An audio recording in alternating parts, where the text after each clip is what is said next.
धावले जायचे. अतिशय वाईट अवस्था आहे. छोटे छोटे देश आहेत, आपल्या एका राज्या एवढे देश आहेत, परंतु भारतामध्ये ती स्थिती आली नाही. भारत फक्त मजबूत झाला नाही तर भारत प्रगती करत गेला आणि आज जगावर राज्य करण्याचं स्वप्न पाहतोय.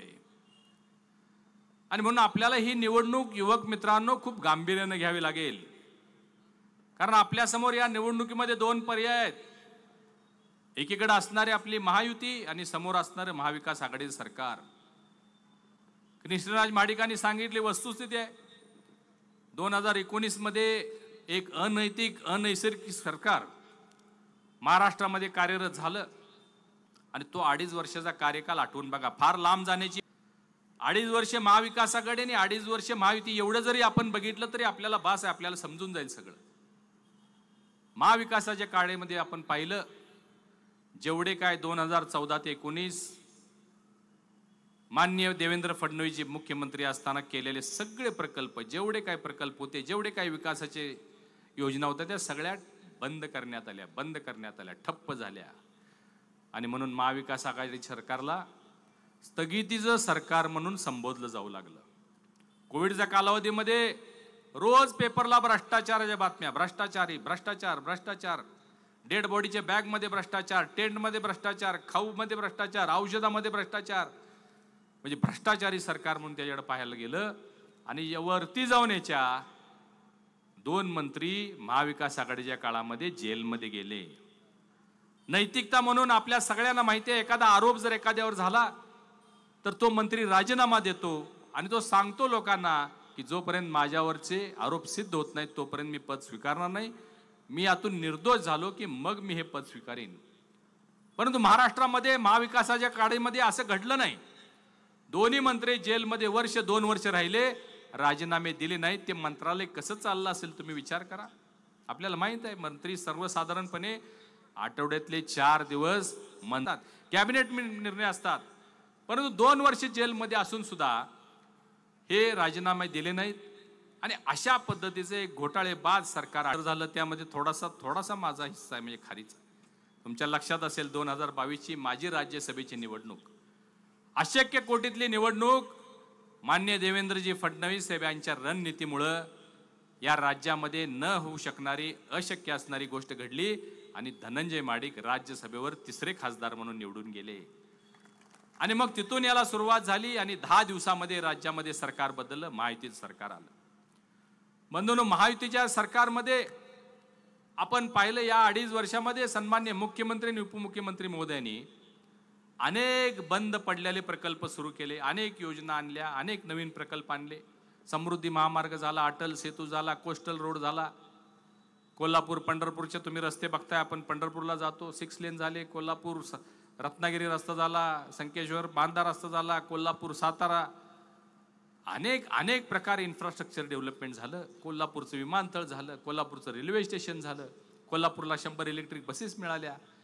म्हणजे भरभरून काम राज्यभरामध्ये झालं. आणि आता राजेजी क्षीरसागर साहेबांची यांच्या माध्यमातून आपण पाहिलं असेल कन्व्हेन्शन सेंटर झालं.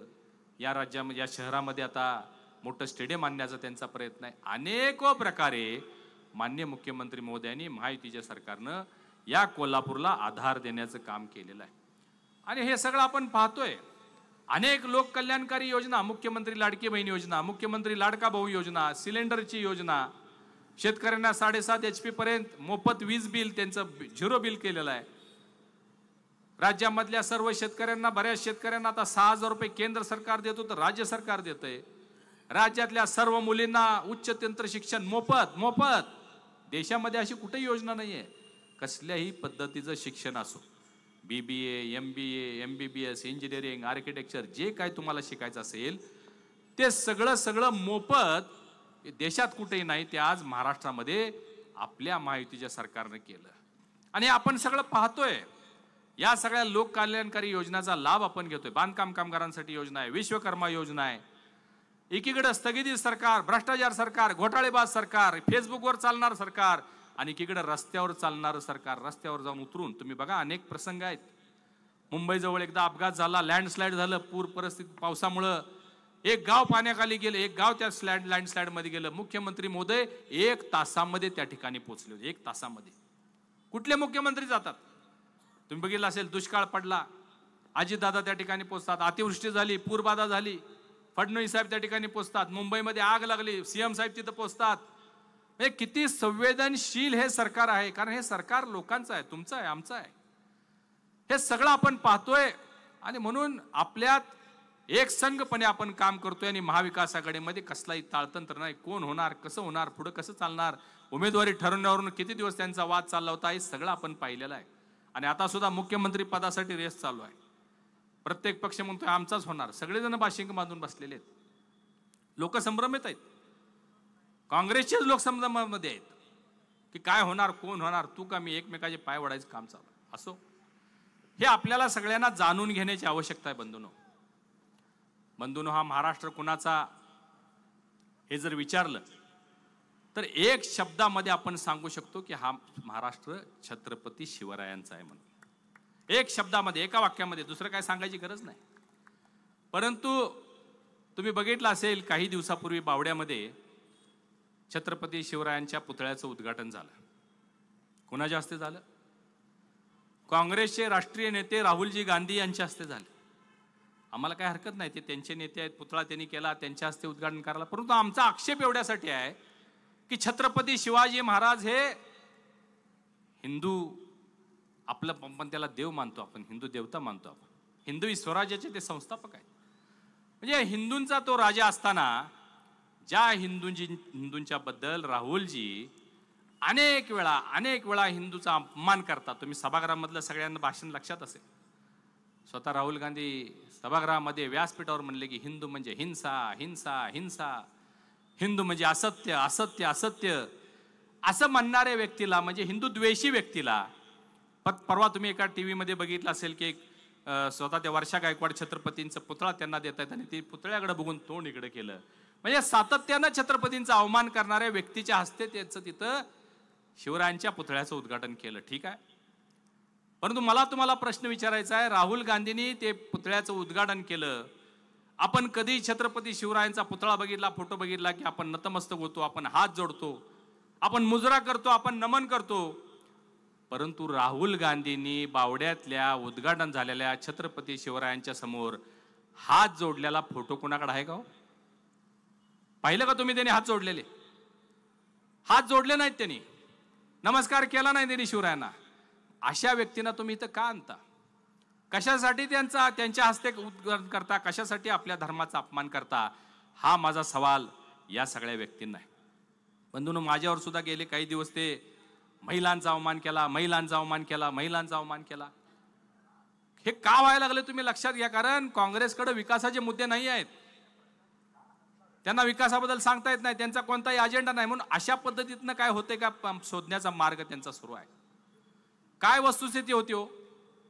फुलेवाडीमध्ये सभा सुरू होती, मी भाषणाला उभा होतो, खाली समोर जवळजवळ 2-2.5 हजार महिला होत्या आणि मी भाषण करत असताना मी महिलांचं कौतुक करत होतो. मुख्यमंत्री लाडकी बहीण योजनेबद्दल माहिती बोलत असताना खालून महिला म्हणाल्या की साहेब, काही महिला काँग्रेसच्या रॅलीमध्ये गेलेल्या आहेत, त्यांचे फोटो काढा.